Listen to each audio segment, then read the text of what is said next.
Welcome to Jurassic Park.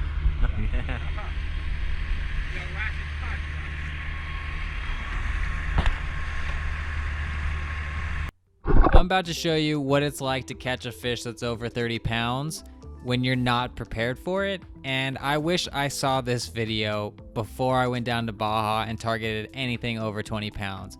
Why? Because the only reason I landed this fish is because I helped my buddy the day before land his 45-pound yellowtail, and it was a team effort. The problem here is I had the wrong gun. I was not going for this size of fish or type of fish, to be honest, at this stage in the day, and I was by myself. So I had a pipe gun, 100 centimeters with a flopper, nobody around. Don't do that. We were just scattered. We weren't playing it safe. This would be perfect for a buddy to come in with a second shot, but you know, I didn't have that luxury. So what am I to do? Luckily, I had a good shot in the gill. It didn't put any real stress on the fish, so he had pretty much full energy. And as you'll see in this video, I'll try to get him up close to me, but as I'm pulling the line in, you can see the reel line kind of wrapping around me. And this, in my opinion, is the most dangerous part of this whole journey.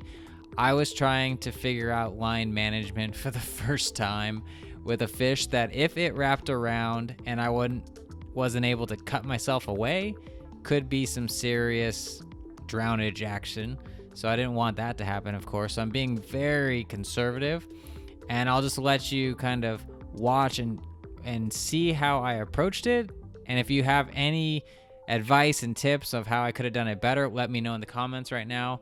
But I was able to successfully land this fish, and you can kind of see that I get it close, and then it kind of spooks the fish, and I'm okay to not try and wrangle. Like, I was just like, hey, if you're gonna get scared and go away, I'll start over. And I'm kind of trying to tire the fish out. Just come on back, come on in. And I'm kind of getting pulled underwater a little bit. As you can hear in my breath, I'm getting kind of like gassed a little bit because it is a little bit of force, and it's a mental exercise to kind of keep track of everything. It's like, don't get wrapped up, don't get in trouble. You know, the fish isn't worth your life. But I'm kind of seeing that he's starting to get a little tired, then he goes. It's a little tired, then he goes. I'm trying to get his head wrapped around and pointed towards me, get a little leverage on that shaft, but it's slowly happening. Yep, then he gets a little bit more, let the line go, kind of pull back. It's kind of a fun little game that you're playing, to be honest. It was, you know, really thrilling. But I'm just trying to get close because I want to get my fingers into its gills. Because once you get your fingers into the gills, it really doesn't matter what size fish, you got them.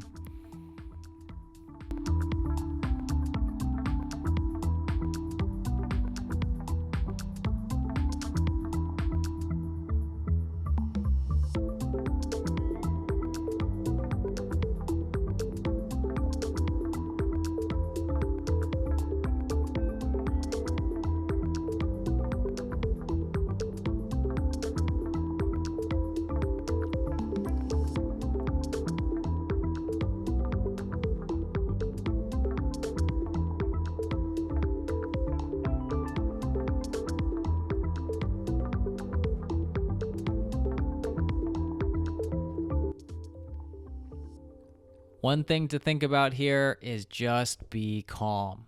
You got time. You just need to make sure you're taking slower breaths, make sure you're not inhaling any water, make sure the line doesn't wrap around you, and you'll get there. The fish is getting tired. And then do whatever you can to get those hands in the gills. Here, I think I bear hugged it for a second. And there we go.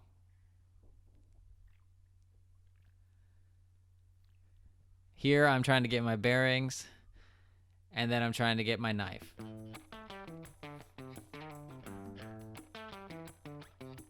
I like to keep my knife on the inside of my calf. Sometimes I also have one on my weight belt, but I just find that having it on your calf, you can just reach down real quick and just grab it. The hard thing about these fish is you got to find where their brain is. And here I'm coming from the top. It could be a little bit easier to go from an angle on the side,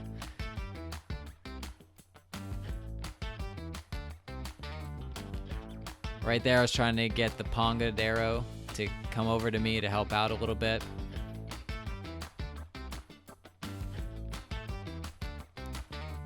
You can tell that you killed the fish if its mouth opens up.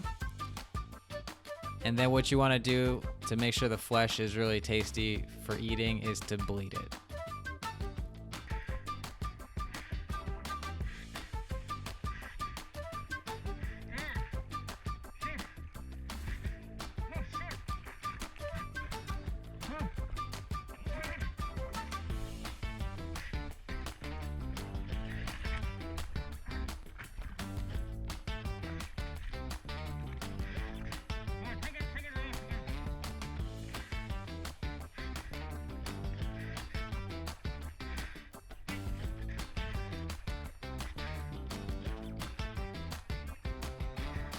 As you can tell, I was tired.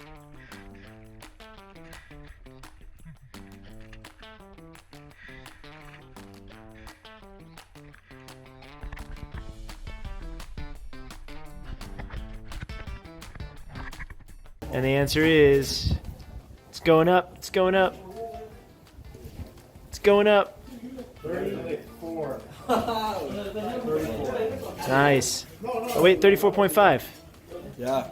Well, I hope you found a little nugget of knowledge in there.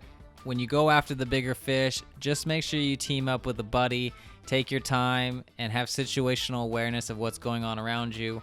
I wish you well, dive safe, and hit that big one. Catch you on the next video.